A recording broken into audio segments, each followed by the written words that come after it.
everybody, we're labeling like this unicorn thing. Everybody's been a unicorn over the last few years, but he's more like an alien. The NBA Finals had the entire basketball world watching. But what really got fans talking was LeBron James reportedly admitting that Victor Wembanyama is already better than him. No one has ever seen anyone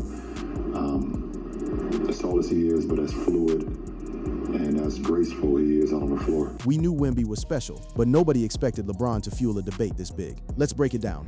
He's more like an alien. LeBron James has publicly called Wembanyama a spectacular name, and it's not generational talent or future MVP. LeBron James looked at Victor Wembanyama and called him something else. An alien, LeBron separated Wembanyama from every other prospect the NBA had seen. Not a unicorn like the others, something else, something from somewhere else, and he did not stop there. No one has ever seen anyone as tall as he is, but as fluid and as graceful he is on the floor. That line landed in October 2022. Wembanyama had not played a single NBA game yet. He was still in France, still in Metropolitans '92. LeBron was watching from across the ocean, and what he saw made him say things he had never said about Kevin Durant, Giannis Antetokounmpo, or anyone else who came before. His ability to put the ball on the floor, shoot step-back jumpers out of the post, step-back threes, catch and shoot threes. LeBron listed skill after skill, a 7-foot-plus player who could put the ball on the floor, step-back threes, catch and shoot threes, post moves, shot blocking. He's for sure a generational talent, and hopefully he continues to stay healthy. Now, players call each other talented all the time. It happens in press conferences every week. But here's what makes LeBron's words about Wembanyama different. LeBron did not move on. He did not say it once and forget about it. He kept coming back to it over and over. Year after year, each time he said something bigger than what he said before. Fast forward to 2025. LeBron discussed the MVP race on his podcast, and the conversation turned to Wembanyama. Well, MVP candidate for sure. For sure. There's no question about it. And obviously what they're doing this year as a team, this is having a special year. LeBron rattled off the numbers. The Spurs were sitting at number 2 in the Western Conference with over 50 wins. Wemby was putting up monster stat lines every night. Defensive player of the year. Defensive player of the year. You literally don't even want to go to the hole when he's on the floor. And then LeBron said something that stopped the room. When asked about Wembanyama's development and when he would reach his peak, LeBron gave an answer that said everything without spelling it out. And I won't be in the league when it arrives. I'm glad I can watch and do this. He said he was glad he would not be in the league when it arrives, it being Wembanyama at his peak. LeBron James, the all-time leading scorer, the player who has been in the conversation for greatest ever for over a decade, said he was relieved he would be retired before Wembanyama reached full power. And figure out what time my tea time is tomorrow. Right. He would rather be on the golf course than on the same court as a fully evolved Victor Wembanyama. That is what LeBron James said out of his own mouth. And then it happened again. At Fanatics Fest, LeBron, Wemby, Tom Brady, and Kai Cenat appeared live together. Someone asked LeBron how much longer he planned to play. I can't play that much further, and the more and more time that I play, as long as he keeps smacking my shots into the stands, it's gonna make me retire. Wemby is going to make LeBron retire. That is what LeBron told a live audience with Wemby standing right next to him. The crowd laughed. Wemby smiled, but LeBron was not entirely joking, because the next thing Wemby said was this. I think he's definitely got more in hand, but my bet would be 2 more seasons. Even Wemby gave LeBron only 2 more seasons, and LeBron did not push back. Now, the question everyone is asking is simple. When LeBron calls a player an alien, says he is glad he will not have to face him at his peak, says that player is going to force him into retirement, and then sits there quietly while that player gives him a 2-year countdown, what is he really saying? Because LeBron James does not say these things about just anyone. He did not say them about Giannis. He did not say them about Luka. He did not say them about Ja Morant or Anthony Edwards or any of the other names that have come through the league in the past decade. He said them about one player, and that player just made the NBA Finals. 4 years in the making. The first time LeBron James publicly acknowledged Victor Wembanyama was in October 2022, during the Lakers preseason. At the time, Wembanyama was an 18-year-old phenom lighting up the French basketball circuit with Metropolitans '92, and the entire NBA was scrambling to figure out how to tank hard enough to land the #1 pick. LeBron watched one of his early showcases and gave a verdict that ricocheted around the basketball world like a pinball off the bumpers. LeBron James has spent 20-plus years in a league overflowing with superlatives, and he knew exactly how far he was reaching with that word. Every prospect who walks through the draft gets called special. Every 7-footer with a handle gets labeled a unicorn. LeBron blew right past those words and grabbed one that separated Wembanyama from the entire lineage of NBA hype. And remember, this was before the draft lottery, before San Antonio got lucky, before Wembanyama had put on an NBA jersey or played a single minute against grown men in the best basketball league on the planet. LeBron was making this declaration based on footage from across the Atlantic, from a league most American basketball fans could not name. That is conviction on a level that demands attention. The next chapter came in December 2023. The Spurs visited Los Angeles, and for the first time, LeBron James and Victor Wembanyama shared the same hardwood in a game that actually mattered. The Spurs won that night, and afterward, reporters shoved microphones in LeBron's face, waiting for the usual diplomatic post-game quotes. Instead, LeBron served up another bombshell. He's a special talent, and they've got a good one here, he said. On the surface, that sounds routine, but watch the context. LeBron's Lakers had just lost to a rookie and a rebuilding franchise. Most stars in that position deflect. They talk about their own team's mistakes, the schedule, or fatigue. LeBron walked to the podium and talked about the kid who just beat him. He did not have to do that. He chose to. 2 months later, in February 2024, LeBron was asked about Wembanyama again after another standout performance. This time, the language escalated in a way that turned heads across every basketball media outlet in the country. He doesn't have a ceiling. He can do whatever he wants to do with his career. LeBron said no ceiling. Think about that phrase for a moment. In the world of player evaluation, the ceiling is the single most sacred measurement scouts and analysts use to project a career. Every prospect has one. Every great player in history was assigned one at some point in their development. LeBron himself was given a ceiling when he entered the league, and then he spent the next 2 decades shattering it so thoroughly that people stopped trying to define it. And now LeBron was looking at a 20-year-old sophomore and declaring that the whole concept of a ceiling did not apply to him. He was removing the ruler from the wall entirely. He was saying, in effect, that the standard tools of basketball projection were insufficient for measuring what Wembanyama could become. But the most revealing moment came in May 2026 on LeBron's own podcast, Mind the Game. This was not a 3-second hallway soundbite or a post-game press conference with tired legs and loaded questions. This was LeBron in his own space, on his own time, breaking down Wembanyama's game with the kind of meticulous detail that showed he had been studying this kid the way a graduate student studies a dissertation topic. He talked about Wembanyama's ability to catch the ball with his back toward the basket or half of his body and be able to find the rim before he even lands. He said that is a coordination that the NBA world has never seen before.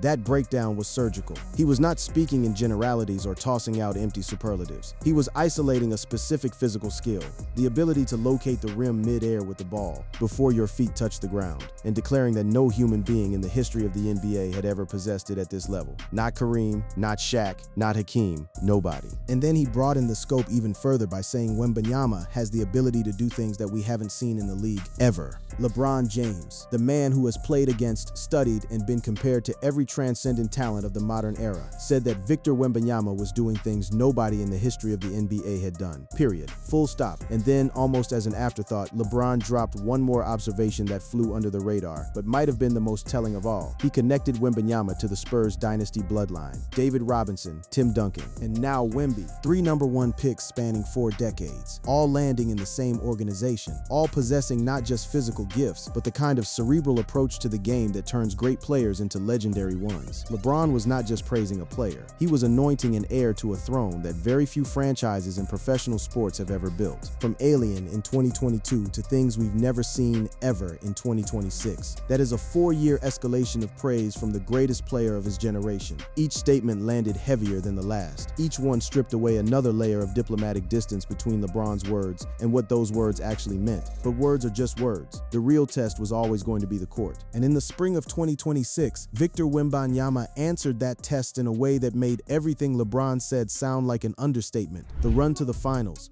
The 2026 NBA playoffs were supposed to belong to the Oklahoma City Thunder. They were the defending champions, they had the roster, the depth, the experience, and the home court advantage. The Western Conference was theirs to lose, and most analysts had already penciled them in for a return trip to the finals before the postseason even started. Then the San Antonio Spurs showed up. The Spurs had not sniffed the NBA Finals since 2014, a 12-year drought that felt like an eternity for a franchise that had spent the better part of 2 decades as the most consistently excellent organization organization in professional basketball. But this was a different Spurs team, a younger Spurs team, built around a 22-year-old centerpiece who was about to announce himself on the biggest stage the sport had to offer. Victor Wembanyama and the San Antonio Spurs reached the 2026 NBA Finals after a 7-game war against Oklahoma City in the Western Conference Finals. That series alone would have been enough to cement Wembanyama's reputation as a legitimate superstar. But the way he did it, the moments he chose, the performances he delivered, the pressure he absorbed and then turned into fuel, elevated him into a completely different conversation. Game 1 of the Western Conference Finals set the tone in the most spectacular fashion imaginable. Wembanyama erupted for a career-best 41 points and 24 rebounds in a double overtime thriller that the Spurs won on the road, 41-24, in a conference finals game. In double overtime, at 22 years old, that performance alone was historic. To put the numbers into perspective, only a handful of players in NBA history have ever posted a 40-point, 20-rebound game in the playoffs. To do it in double overtime against the defending champions in your first ever conference finals appearance. That is the kind of performance that forces the basketball world to recalibrate everything it thought it knew about where a player stood in the hierarchy. Wembanyama did not let up after that thunderous opening salvo. Across the entire 7-game series against Oklahoma City, he averaged 27 3-points, 10-9 rebounds, 3-1 assists, 1-4 steals, and 2-7 blocks per game on shooting splits that would make a statistician weep with joy. 48.1% from the field, 40% from 3, and 89.5% from the free throw line. Those are not promising young player numbers. Those are all-time great numbers. Those are numbers that belong in the same sentence as the greatest playoff performances the league has ever witnessed. He scored 20 or more points in every single game of the series. Not once did the defending champions figure out a way to contain him. Not once did he shrink from the moment or defer to his teammates when the pressure mounted. He was the engine and the steering wheel and the GPS all at once, dragging a roster full of players in their early 20s through the gauntlet of a 7-game series against a team that had already proven it could win a championship. And when Game 7 arrived, the ultimate proving ground, the single most pressure-packed scenario in professional basketball, Wembanyama delivered 22 points, 7 rebounds, 2 assists, 1 block, and 1 steal in 42 minutes as the Spurs closed out the Thunder 111-103 on the road. A closeout game on the road in the conference finals. Against the defending champions, he was 22. The Western Conference Finals MVP award went to Wembanyama unanimously. Every single voter agreed. There was no debate. There was no split ballot. There was no controversy. It was Victor Wembanyama's series from start to finish. And anyone who watched it knew it. Through the entire 2026 playoff run leading up to the finals, Wembanyama averaged roughly 23 2-points, 10-8 rebounds, 2-7 assists, and 3-5 blocks per game on efficient shooting, with multiple 30-plus point games and a string of high rebound, high block performances that made the rim feel like his personal property. His scoring versatility was on full display.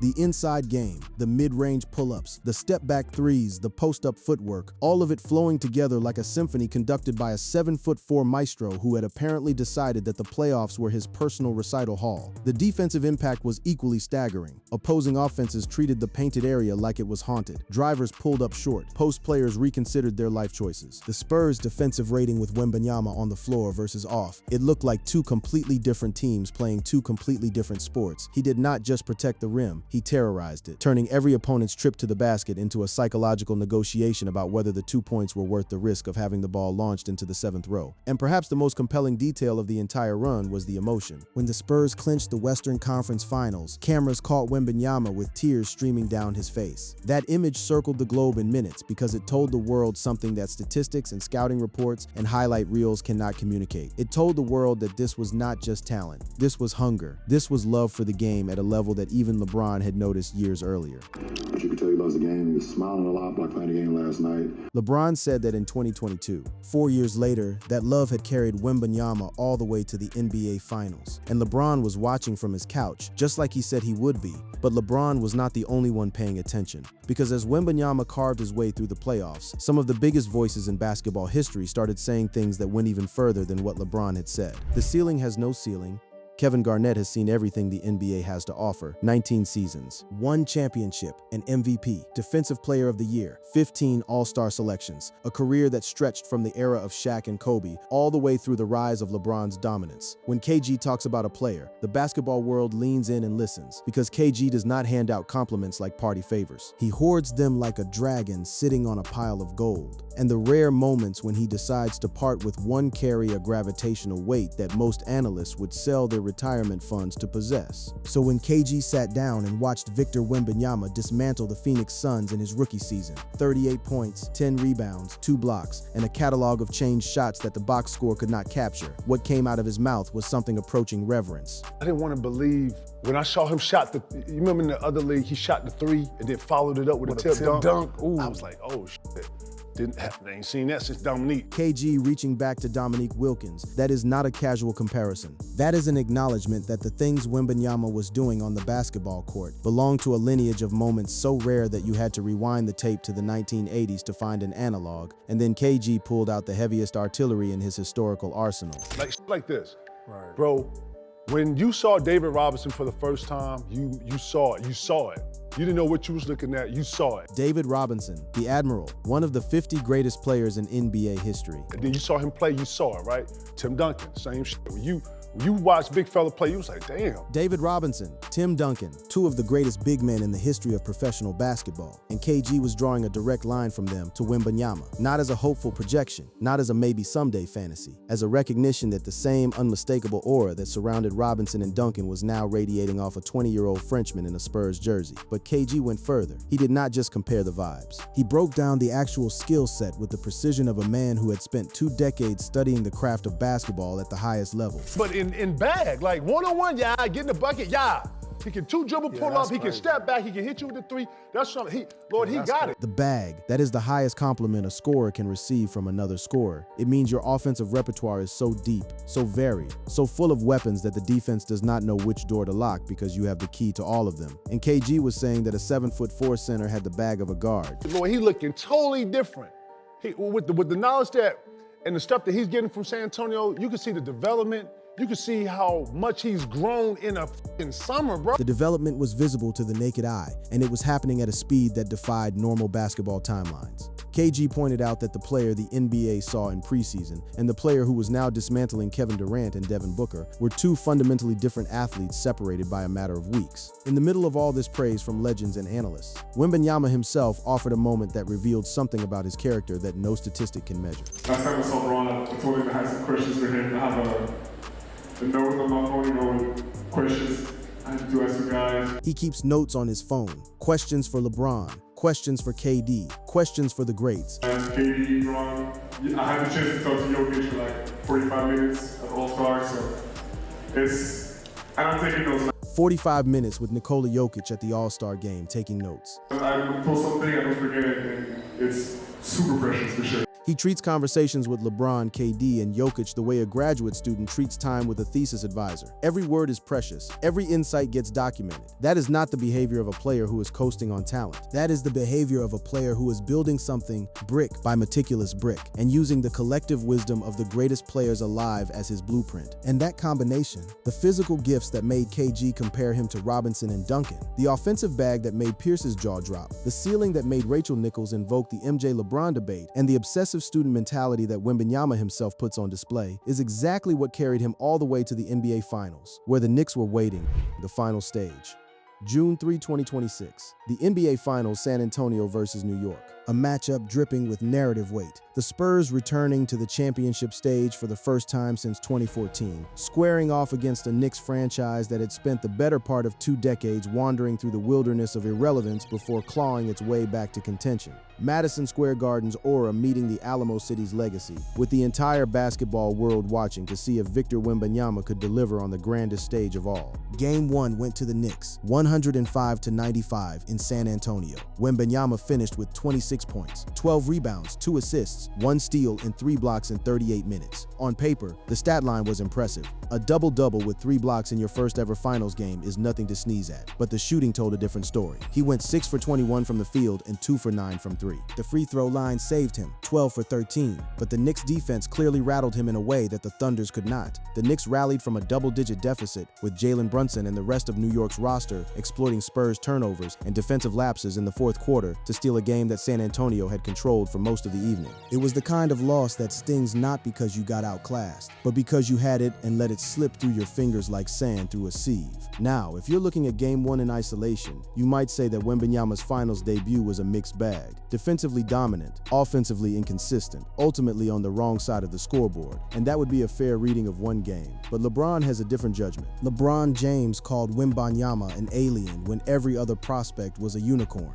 He said no one in history had ever combined that height with that fluidity. He said Wembanyama was doing things the NBA had never seen ever. He said the kid did not have a ceiling, and he said with Wembanyama standing right next to him that Wemby was going to make him retire. LeBron James has spent his entire career carefully managing his public image and his place in basketball history. Every word he says is measured. Every compliment is calibrated. So when he praises a player, he does so with the full awareness that his words will be dissected, quoted, and used as ammunition in debates for years to come. And knowing all of that, he still chose to say the things he said about Wembanyama. He chose to use the word alien. He chose to say ever. He chose to say no ceiling. He chose to say glad I won't be in the league. He chose every single one of those words, and each one pushed the boundary further than any praise he had ever given another active player. LeBron also showed on his podcast that he had been studying Wembanyama at a level of detail that goes beyond casual admiration. He was not tossing out sound bites. He was breaking down specific plays, the way Wemby catches the ball with his back to the basket, the way he finds the rim before his feet touch the ground, the coordination that LeBron himself said we've never seen before.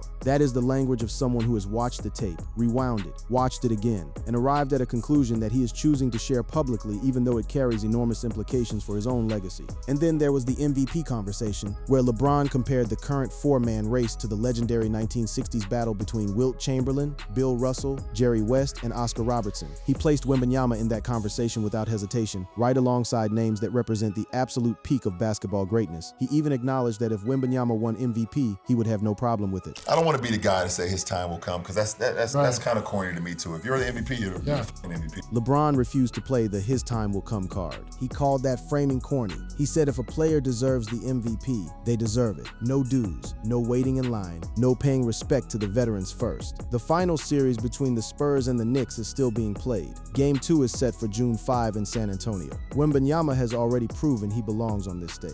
What happens next? Whether the Spurs rally from their Game 1 loss, whether Wemby adjusts his shot selection and finds his rhythm, whether this young team can overcome a franchise as battle-tested as the Knicks, will go a long way toward determining whether the words LeBron has spoken over the past 4 years were premature praise or a prophecy that everyone should have believed from the beginning. But one thing is already settled. LeBron James, the all-time leading scorer, the four-time champion, the player that half the basketball world considers the greatest to ever do it, has looked at Victor Wembanyama and spoken about him in a way he has never spoken about anyone else. So here's the question. If the greatest player of his generation is willing to put Victor Wembanyama in a category all by himself, are we watching the beginning of basketball's next undisputed king? Let me know your thoughts in the comments section. For more videos like this, click on this next card on your screen.